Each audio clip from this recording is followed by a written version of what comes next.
하나님의 놀라우신 은혜와 평강이 단잠을 마다하시고 주님 앞에 첫 시간을 드리는 우리 모든 성도님들 가운데 충만하기를 소망합니다. 우리는 이 새벽에 계속해서 믿음의 사람, 믿음의 조상이라고 불리는 아브라함의 이야기를 함께 묵상하고 있습니다. 그런데 오늘 본문에 등장하는 아브라함의 모습은 우리가 기대하는 영웅적인 믿음의 모습이 아닙니다. 오히려 오늘 본문에 등장하는 아브라함의 모습을 보면 그의 삶은 실패한 믿음의 사람처럼 보이게 됩니다. 성경은 오늘 특별히 그의 연약함을 숨기지 않고 여과 없이 드러내주고 있습니다. 그 이유가 바로 우리 아브라함을 통해서 우리와 동떨어진 인물이 아니라 그는 우리와 닮은 한 사람이라는 것을 말씀해 주시는 것뿐만 아니라 하나님의 귀한 성경은 사람의 위대함을 드러내는 것이 아니라 하나님의 위대함을 드러내는 말씀이기 때문입니다. 오늘 그가 한번 넘어졌던 죄, 창세기 12장에서 애굽에서 사라를 누이라고 속였던 그 죄를 오늘도 동일하게 다시 한번 반복합니다. 우리 2절 말씀 다시 한번 읽도록 하겠습니다. 그의 아내 사라를 자기 누이라 하였으므로 그랄 왕 아비멜렉이 사람을 보내어 사라를 데려갔더니, 이 장면은 믿음의 조상이라는 이름과는 어울리지 않는 모습입니다. 그러나 이 말씀 앞에 우리는 자연스럽게 질문할 수 있게 됩니다. 왜 그렇게 많은 하나님의 놀라운 역사를 경험했던 그 사람도 무너졌는가? 그러나 이 질문은요, 곧 우리에게도 다가옵니다. 나는 왜 여전히 하나님을 믿는 믿음이 있지만, 내가 하나님을 참 많이 경험했지만 여전히 두려워하는가? 나는 상황 앞에 하나님보다 왜 계산을 먼저 하고 있는가? 왜 나는 믿음을 고백하면서도 결정의 순간에 사람의 반응들을 더 크게 보는가?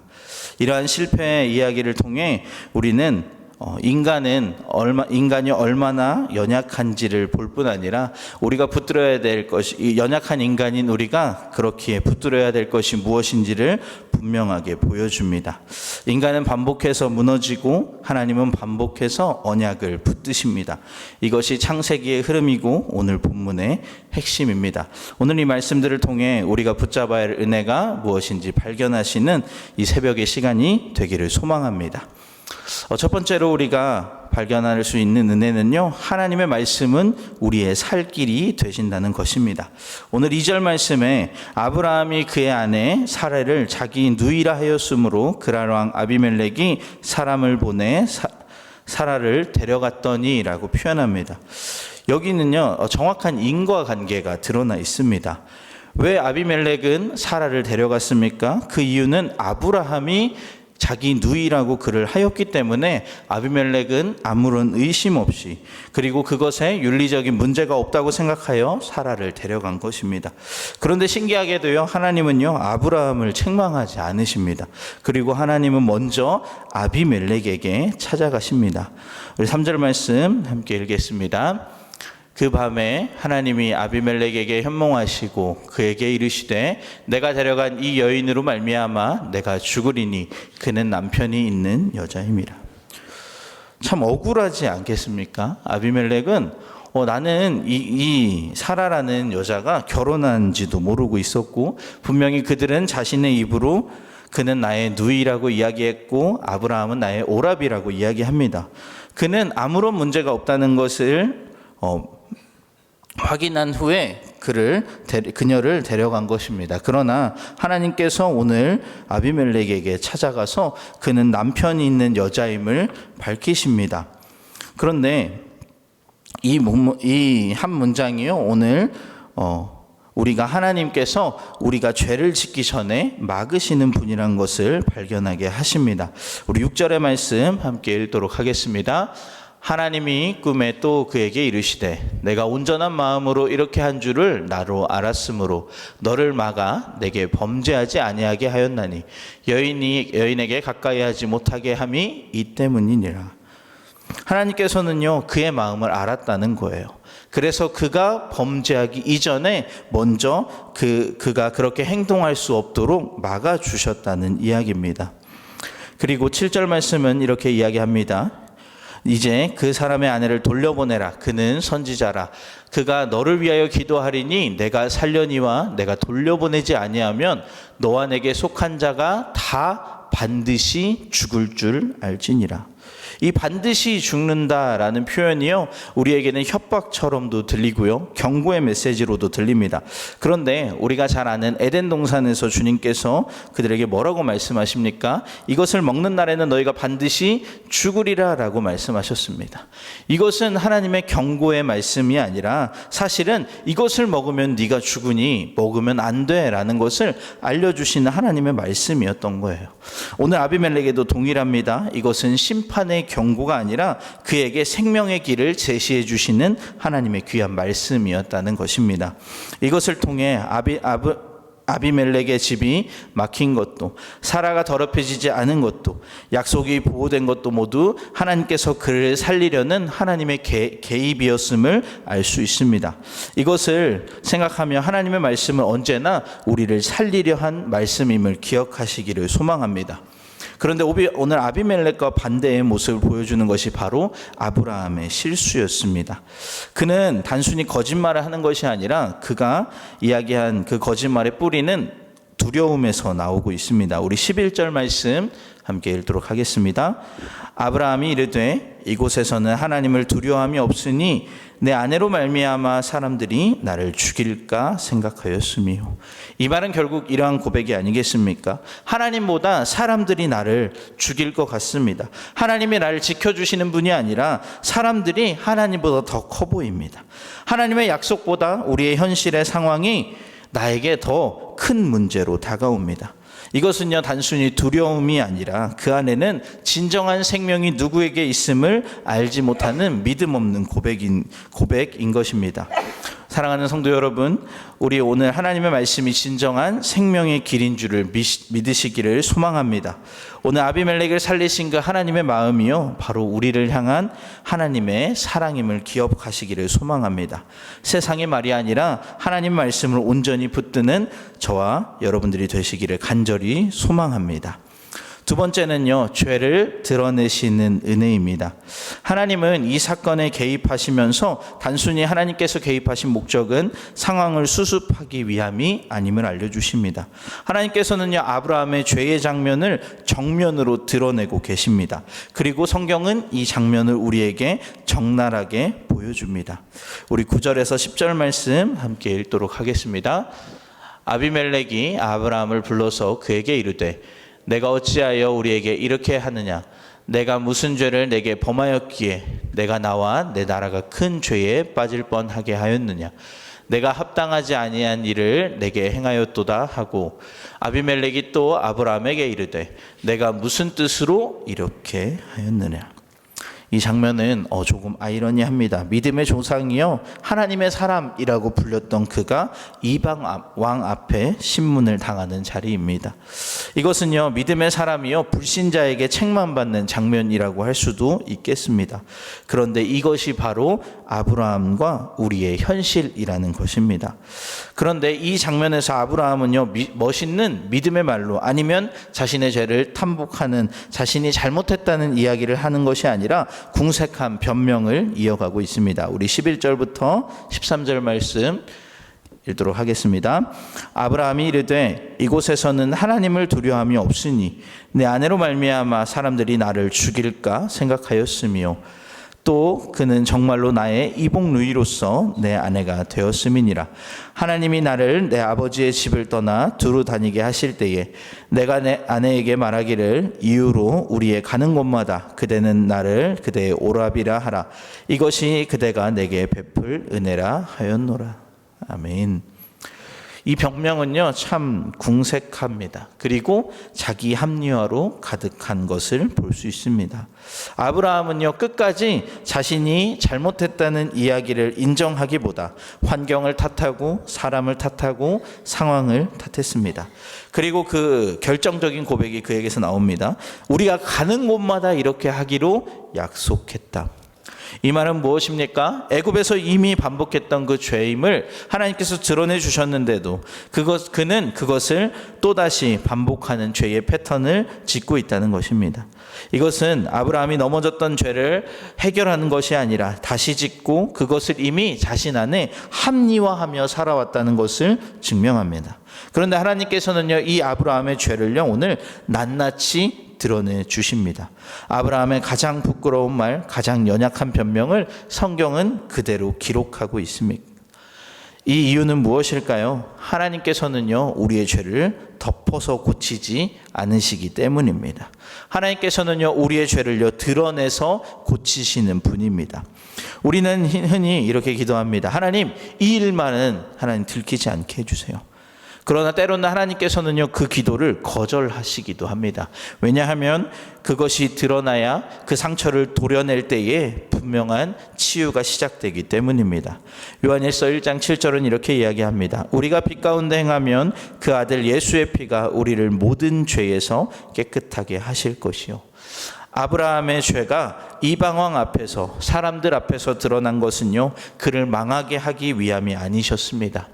저희가 첫 번째로 나눴던 것처럼 하나님께서는 아비멜렉을 살리셨듯이 아브라함도 다시 세우기를 원하셨던 것입니다. 하나님께서 죄를 밝히신다는 것은요, 때론 우리에게 너무나도 아픕니다. 그러나 반대로 그것은 하나님이 우리를 포기하지 않으셨다는 증거입니다.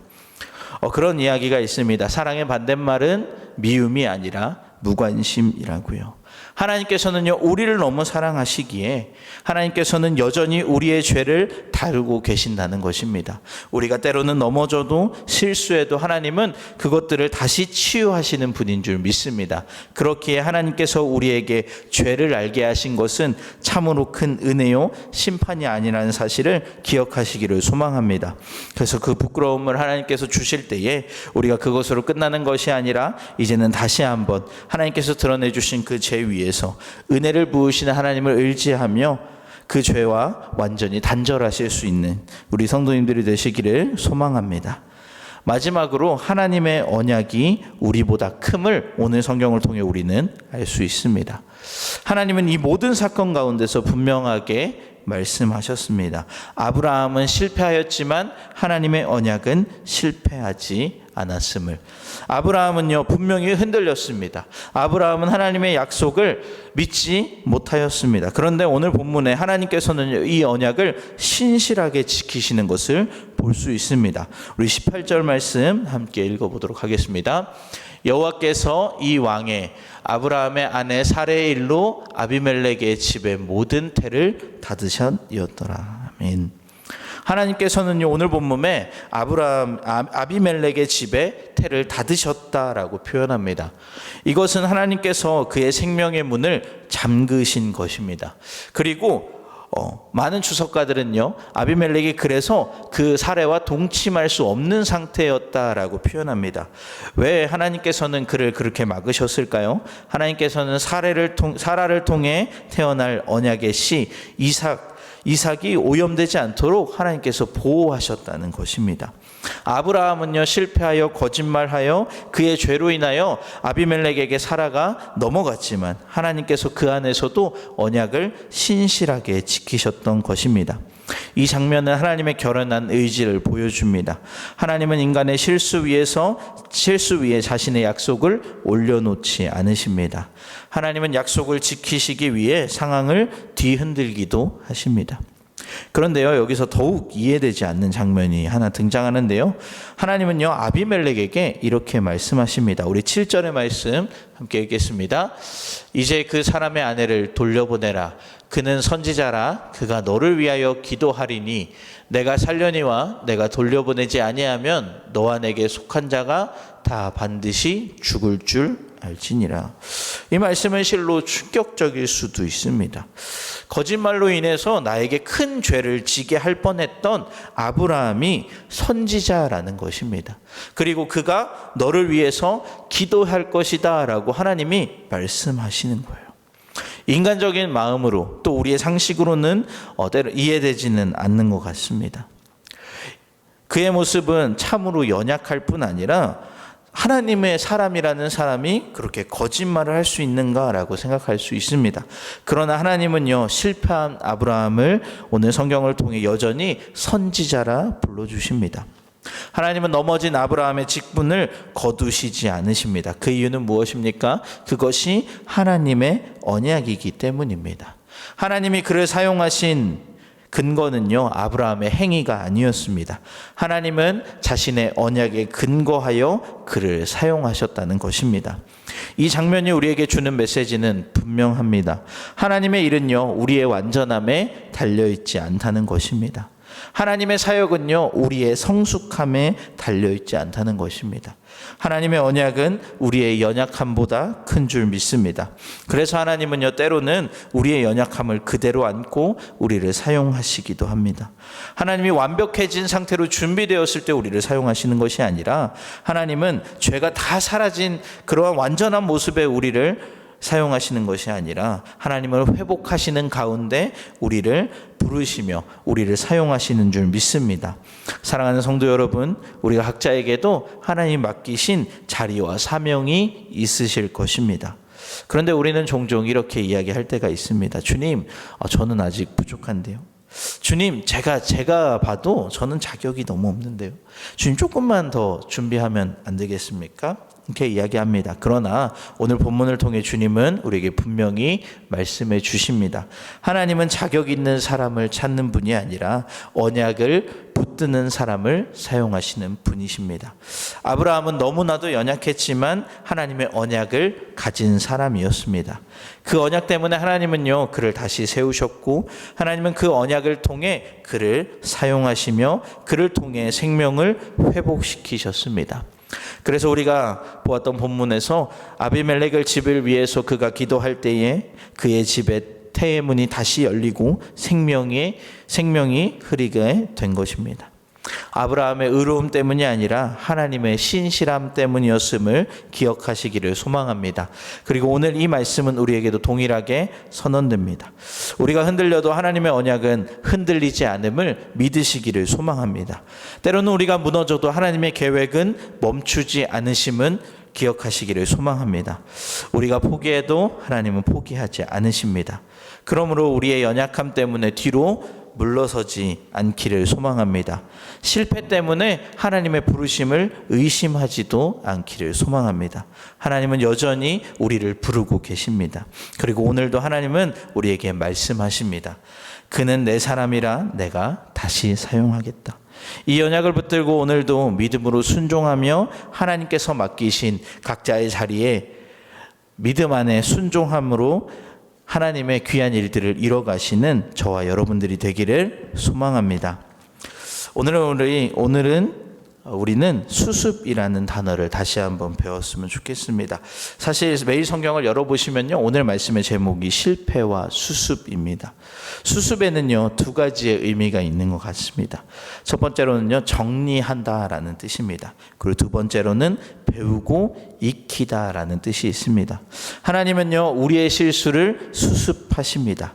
그리고 하나님께서는 우리의 실수를 통해 우리를 다시 한번 하나님의 뜻을 익히고 배울 수 있도록 수습하시는 분입니다. 그래서 우리의 인생의 실패는요, 끝이 아님을 기억하십시오. 실패는 하나님의 수업임을 기억하시기를 소망합니다. 실수는 낭비가 아니라 하나님께서 우리를 사용하시고 우리를 훈련시키시는 교재가 될 것입니다. 오늘 이것들이 드러나는 것이 은혜임을 기억하며, 오늘 멈춰진 것이 있다면 하나님께 다시 한번 하나님을 믿는 믿음 안에서 시작하시기를 소망합니다. 하나님께서는 여전히 오늘도 우리를 붙드시고 계심을 기억하시며, 오늘 아브라함의 실패 속에서도 언약을 더 선명하게 하신 하나님의 그 은혜가 저와 여러분들에게 있기를 간절히 소망합니다. 힘들고 지쳐 낭망하고 넘어져 일어날 힘 전혀 없을 때에 조용히 다가와 손 잡아주시며 나에게 말씀하시네.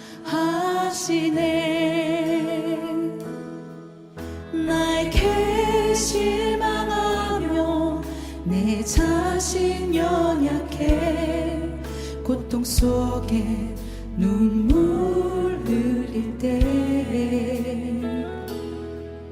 못자국 난 그 손길 눈물 닦아주시며 나에게 말씀하시네.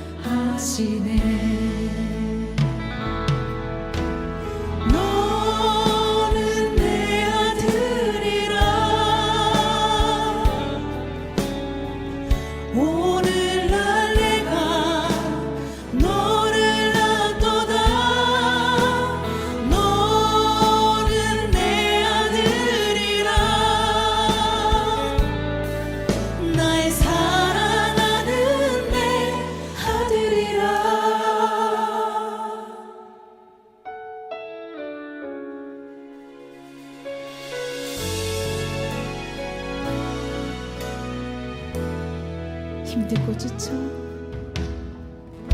힘들고 지쳐 낭만하고 넘어져 일어날 힘 전혀 없을 때